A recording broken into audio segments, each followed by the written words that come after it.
Hello everyone, Skippy here, and welcome to One Piece episode 1020, directed by Tasuku Shimaya and supervised by Kazuya Hisada.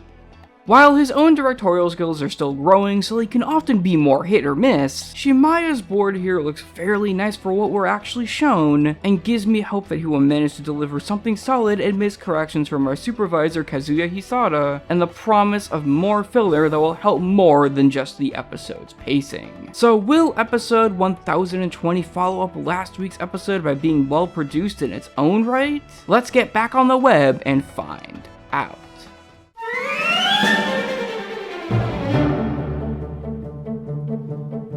This episode covers the remainder of Chapter 1004 and the first 8.5 pages of Chapter 1005. And for what it's worth, the episode does a fairly good job at keeping the content moving at a solid enough pace so that it doesn't end up feeling overly slow and is only heightened by expanding on stuff like the Carrot and Wanda and Hyogoro storylines, so the episode has some stuff to fall back on and so we can actively see things building towards the conclusion that were shown later, instead of just them happening as soon as we cut back to said locales. However, I feel like some scenes in the episode were at the mercy of how awkward some of the structure in the original chapter was, with the Strawhats chiming in upon hearing Sanji and even Marco making comments about it as well, not coming off any less strangely placed than it was initially, especially when they're positioned as a climactic portion of the episode. There's nothing wrong with the moments at their core, obviously, it's just one of those kinds of things that doesn't transition as well to the screen with the same exact structure as the manga. And I wish they omitted a few of the really short but not wholly necessary flashbacks to maybe make it flow better, even if I am a fan of Sanji briefly reminiscing about Robin, despite Yoriko Yamaguchi clearly sounding like she doesn't want to do the I want to live line for the 500th time. But aside from all that and the simple fact that I really wish the episode ended at Robin's line to Black Maria rather than at the slap, I can consider 1020 maybe not as solid as last week when it comes to expanding on the manga, but it at the very least had the right idea and was fine enough in my book.